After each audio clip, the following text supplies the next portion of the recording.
Good afternoon, everybody. C'est un grand privilège de vous adresser aujourd'hui. It's my pleasure to have the opportunity to share some information with you today about a project that Transcanada is very proud of, the Energy East Pipeline Project. I'd like to take this opportunity to thank the Canadian Building Trades Unions for the invitation to be part of today's events. In today's presentation, I'd like to speak to you about three things. Firstly, the importance of our working relationship with the trades unions. And maybe this is a good opportunity to thank Sean McGarvey for sending his letter to the Summit Democrats, encouraging support of the Keystone XL vote later this week. Secondly, what is Energy East, and why is it so vital to the Canadian economy? And thirdly, why the environment, safety, and community engagement are critical to developing this project successfully. But first, the fine print. Before I begin, I'd like to remind you that my remarks will include some forward-looking statements that are subject to important risks and uncertainties. For more information on these risks, please see the reports filed by Transcanada with the Canadian securities regulators and the U.S. Securities and Exchange Commission. Will there be a test on it? First, a brief overview of Transcanada. Today, most of you know us as the company that owns the Keystone Pipeline. Well, that's only a small part of what we do. Behind the scenes, we provide the energy millions of people need every day to heat their homes, cook their food, and drive their kids to school.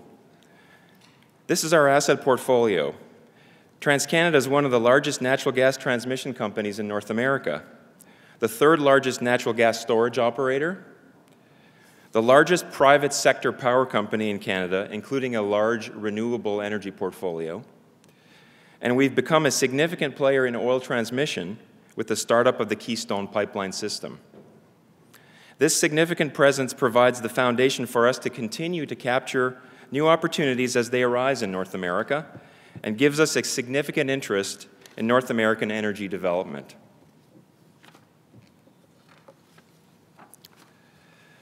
The projects we build last for generations, and so do the relationships we forge as we develop them. Transcanada already has a rich history working with trades unions across North America, and we believe that those relationships are foundational to the ultimate success of our business. On the pipeline side, we've been working with union-based contractors for decades and look forward to doing so for many more years to come. For example, when we were developing our base Keystone system at the end of the last decade, the pipeline work in both Alberta and Saskatchewan was awarded to union contractors. For our Keystone XL project, we've committed to having union-based contractors construct all of the pipeline spreads and no less than 15 pump stations along the route once the project is approved. Today, we are constructing the Houston Lateral project in Texas with union-based contractors and executing the pipeline construction work.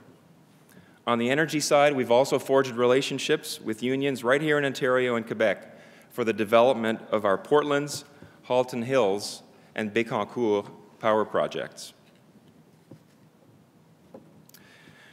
We look forward to working in partnership with the building trades and with federal and provincial governments to promote, develop, and enhance skills that support energy infrastructure projects across Canada and the U.S. Last week, our CEO, Russ Girling, and I met with Minister Kenney to update him on our project, and we look forward to working with him and his provincial counterparts to continue on skills development. Through our support of programs such as Helmets to Hard Hats, we build long-term community capacity by ensuring a well-trained and highly skilled workforce while honoring those who have served their country. In fact, Transcanada recently committed $1 million to Helmets to Hard Hats Canada to enable retired and transitioning active duty military members to connect with jobs in the construction industry. In 2013, we supported veterans in pipe fitting in purchasing a specially outfitted trailer that offers accelerated welding training to returning veterans. We also now have a dedicated page for veterans on Transcanada's Careers portal to help veterans access job opportunities. As you can see, Transcanada has a vast history of working with trades unions and is invested in enhancing these skills in the workforce. And we envision that our Energy East project will add to the portfolio of relationships that we've already developed. So what is Energy East? A pipeline project that will start in Hardisty, Alberta, and span east across the country, delivering oil to eastern Canadian refineries and to marine terminals in Quebec and St. John, New Brunswick for export. It will involve repurposing approximately 3,000 kilometers of existing gas pipeline, pictured in the blue segment on the map, to oil service. At roughly 70% of the total system length, this will significantly reduce the project's environmental impact because it avoids the construction of a lot of new pipeline. By the way, Transcanada has already successfully repurposed gas lines for oil service before, as part of the existing Keystone pipeline, which has safely transported approximately 600 million barrels of crude to the U.S. since its in-service date in 2010. The net new pipeline requirements for the project, indicated by the green segments on the map, are approximately 1,600 kilometers, roughly one-third of the total distance the pipeline will cover. The project will have the capacity to transport over 1 million barrels per day and will require 72 pumping stations to be installed along the pipeline route. 4 tank terminals and 2 marine terminals will also be constructed to batch and store oil for transport and export. If approved by the National Energy Board, we expect that Energy East will begin serving refineries in Quebec in early 2018 and Irving's refinery in St. John later on in the year. At a total cost of $12 billion, the Energy East project can be considered comparable to the Canadian Pacific Railway in terms of its economic impact for the country and the trade benefits it offers overseas. Now, on the subject of markets for Canadian crude, the majority of crude produced in Canada comes from the west, principally from Alberta and Saskatchewan. The black line on this slide represents crude supply over time, and current production sits at about 3.5 million barrels per day, and that's expected to double by 2025. To support this type of growth, we need pipelines. As is, Canada's pipeline industry is equipped to handle the forecasted growth isn't equipped to handle the forecasted growth in production, and in fact, we're already pipeline constrained, which is why we have been hearing a lot lately about transportation of oil by rail, which is a more costly alternative. That is why Transcanada is proposing projects like Energy East and Keystone XL, and why the Government of Canada is investing so much time and effort supporting these projects both at home and abroad, so that our country can realize the tremendous benefits associated with these resources. There's a lot at stake here, and simply having the oil resources in Canada is not enough. We need to be able to get these important resources to market, which is just one of the reasons why we continue to remain committed on our Keystone XL project. Keystone, like Energy East, will ensure North Americans receive the infrastructure they need to cook their food, drive to and from work, and power their homes. But just as important, these projects will provide economic benefits and jobs. The truth is, Keystone XL would allow us to put more than 9,000 Americans to work and employ around 3,000 Canadian construction workers. That's a simple fact. Despite the continued delays, Transcanada is confident that the facts will prevail and the project will be approved. For us, it's simple. We want to put Americans to work on Keystone XL, and we want the opportunity to put Canadians to work on Energy East as well. Beside economic benefits, which I'll touch on more in a minute, Energy East can provide Canadian refiners with access to secure domestic resources, ultimately helping to displace costly foreign imports into eastern Canada.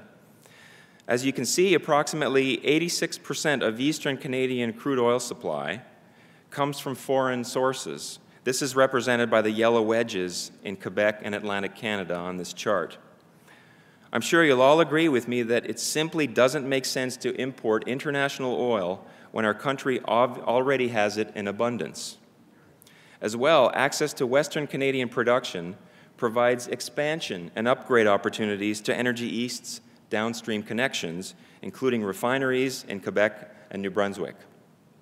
And since Energy East will have 2 marine terminals, it will provide Canada with the ability to trade its oil around the globe, creating market diversity and economic security for our country. So what's the impact of this project on the Canadian economy and job creation? In September of last year, we announced the completion of a study conducted by Deloitte and Touche to assess the economic impacts of the Energy East Pipeline project. Deloitte's report can be accessed on our website, energyeastpipeline.com. Deloitte's study looked exclusively at the net impact of the oil pipeline project, incremental to Transcanada's existing mainline natural gas system, and without considering the economic impacts of the wins on both producers and refiners that I had already described. Deloitte estimated that the project will contribute over $10 billion to Canada's GDP during the 6 years of development and construction, and another $25 billion over the 40 years of operation. But what might surprise you about these numbers the most is that the majority of the GDP benefit will be realized right here in central and also eastern Canada, with about $13 billion in Ontario, $6 billion in Quebec, and $2.8 billion in New Brunswick. Deloitte also estimated that Energy East will have a significant impact on job creation, with 10,000 direct jobs generated by the project during development and construction. Central and eastern Canadian provinces will see significant job creation, with approximately 2,300 jobs in Ontario, 3,600 jobs in Quebec, and 1,400 jobs in New Brunswick. These direct job estimates include the types of jobs that many in attendance here today will be familiar with, such as electricians, pipe fitters, and welders, just to name a few. And once in operations, 1,000 direct jobs will be required across the country to support it. There are many more indirect and induced jobs, or spin-offs, to the employment roles expected beyond those directly in the construction of the project, and all of these are detailed in Deloitte's report. Energy East will also generate an additional $10 billion in tax revenue across all levels of government during development, construction, and its 40 years in operation. Again, central and eastern Canadian provinces will realize significant benefits from increased tax revenues. So that makes the Energy East project a pretty compelling piece of infrastructure for Canada. And as production from Canada's energy industry grows, so will its economic contribution to our country. We need to make sure that Canada's energy products are able to gain safe and reliable access to both domestic and international markets. Supporting the development of Canada's oil resources and seeking new markets for Canadian products only means more economic opportunity for Canadians. It will create more jobs and more tax revenues while providing a more diverse group of trading partners for us to interact with. Now, a lot of what we've been hearing about in the media lately has focused on the environmental impact of pipelines, which I believe stems from rising concerns from the public regarding environmental protection and safety. Is the public's concern legitimate? Absolutely. Everyone should have a concern for the future of our environment. In fact, our industry has an inherent interest in protecting the environment because if we don't, we will lose our social license to operate. As a company and as an industry, we have a goal of achieving zero incident rates, and we are investing billions of dollars in new technology and processes to make sure these systems are as safe as possible. In fact, since 2001, liquid pipeline-related incidents have decreased by over 60%. When it comes to environmental protection, Transcanada will either meet or exceed the strictest environmental guidelines. Our environmental protection plan will mitigate potential impacts during and after construction, and we're committed to preserving important natural and cultural features. We're also committed to collaborating with local communities and Aboriginal groups and to using their input to build a project that will address their concerns. The key point I'd like to make with regard to safety is that there is no concern that is more important. This is a value that all TransCanada employees share, and we empower them to do the right thing by rewarding and recognizing their decisions to put safety ahead of all else, including commercial results. Today, the safest way to transport oil is via pipeline, and the technology that supports that transportation is advancing further every day. Energy East will use advanced pipeline technology and will include additional safety features at road, rail, and water crossings, such as heavy wall piped, deep pipe burial, and the installation of additional isolation valves. Like all of our pipeline systems, Energy East will be monitored through a high-tech control center 24 hours a day, 365 days a year. And we have the ability to detect and shut down the pipeline using satellite technology within minutes. Transcanada will also develop an emergency response plan for the project in accordance with federal regulations before the project goes into service. Fire departments, emergency managers, and other local emergency service agencies that have jurisdiction within the pipeline route will be consulted in the development of the plan.